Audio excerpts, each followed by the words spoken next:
जय सीताराम, जय सीताराम। जय श्री राम। और 22 तारीख के हाँ अयोध्या जी में 500 वर्ष के बाद हाँ हाँ राम जी अपना घर में विराजे जाता रहो। कितना देखी, सुंदर सुंदर बात। बहुत अच्छा संजोग बा। अरे हृदय गदगद हो जाला। हाँ। नया रे सुनीला नु तो हृदय गदगद हो जाला।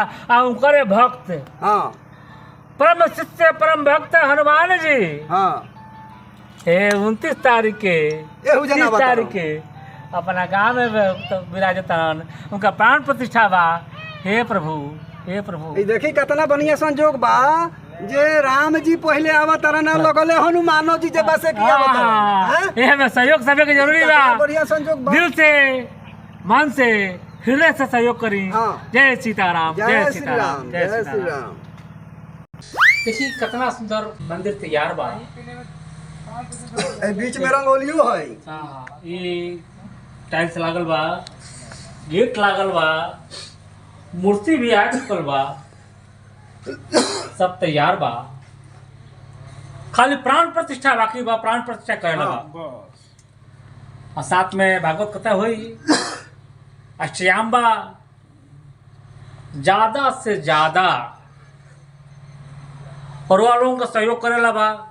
असहयोग करी जरूर करी, सहयोग जरूर करी। हाँ मैं आई अधिका से अधिका संख्या में सहयोग जरूर करी। अधिका से अधिका जौन दान पुण्य करे हाँ, ये आग्रह बा। दान पुण्य अपना लोग करी लोग अपना ये मंदिर जो बा पुण्य के भागी हाँ। बनी लोग। रुआ राम के सुधीश मिश्रा जी की बेटी बारी प्रियंका साही जी मेन और जगह उनकर पति कुंदन साही जी, बस वो लोग के सलाह से ही मंदिर तैयार भल बा।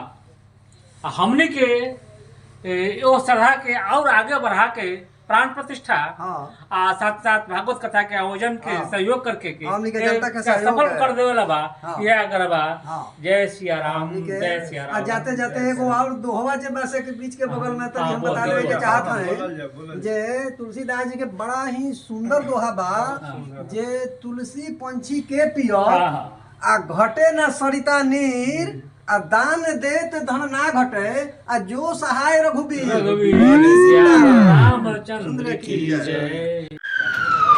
ये सोडा हाँ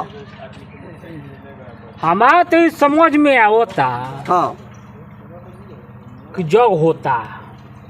अरे तो मेला कहाँ लग रही जगह केने करी बा। आई आई बताओ हाँ। आई आई है देख ये मंदिर हो गल हाँ हाँ हाँ हनुमान आई दुर्गा जी के और ओकरा बाद हो हनुमान जी के हाँ हाँ आ भीतर मूर्ति बनल बा। हाँ हाँ आ हेजन जे बा हई हाँ। हेजन अष्टजाम होई 29 तारीख के अच्छा आ 30 के पूर्णाहुति बा हैं ओकरा बाद 30 के हनुमान जी के प्राण प्रतिष्ठा बा। आ हौ देखत है ना सब जंगल कटाता हाँ, हाँ। जंगल कटाता नु हाँ सब पेड़वा उड़वा कटाल बा। हाँ तो ये सब में मीना बाजार अच्छा। मिठाई के दुकान हैं आ ओकरा बाद में जे बा से भेजन हौ स्टेज देखत है नु हाँ, हाँ। वो है देखे है स्नेहा प्रिया जी जे बा ए जन हाँ, बारका बारका हो झूलवा कहाँ लगी रही। उहे हुआ जे गरहवा है अच्छा, अच्छा, अच्छा। वही जन बड़का झूला लगी है अच्छा। हैं आ ये स्टेज पर एक कथावाचक जे बा से 31 से हाँ। 6 फरवरी तक ले माने ई भागवत कथा कही प्रोग्राम हो चली। हाँ। रे तो बड़ा बढ़िया बड़ा सुंदर काम जे बा हाँ भल बा। ठीक भल बा। अरे अपना गांव में हाँ। ये बड़ा जरूरी रखो भागवत कथा हनुमान जी के मंदिर हनुमान जी के प्राण प्रतिष्ठा होता। हाँ, ये जन ये हनुमान जी के सामाजिक प्रतिष्ठा चीज है रखो। बबुआ। हाँ। एक आदमी दो आदमी के बस के चीज नहीं थी। हाँ हाँ हाँ तो हमें सकल समाज से हाथ जोड़ के हाँ विनती करे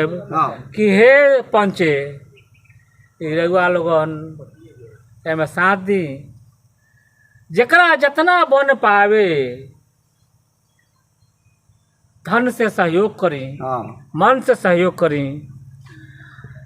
आ देखी आज तो मोबाइल के जमाना बा। हाँ कौन कौन गूगल पे फोन पे और कौन हाँ, बोले हाँ तो उ सब जे बा हाँ। जो रुआ वीडियो देखे एकरा स्क्रीन पर नंबर चलता हाँ। और रुआ यथाशक्ति होके उतना शक्ति में सहयोग करी ताकि जग सफल होखे आ बिना वालों के कृपा के जग सफल न होई। जय सीताराम, जय श्री राम, सीताराम, जय श्री जय हनुमान जी। जय श्री राम।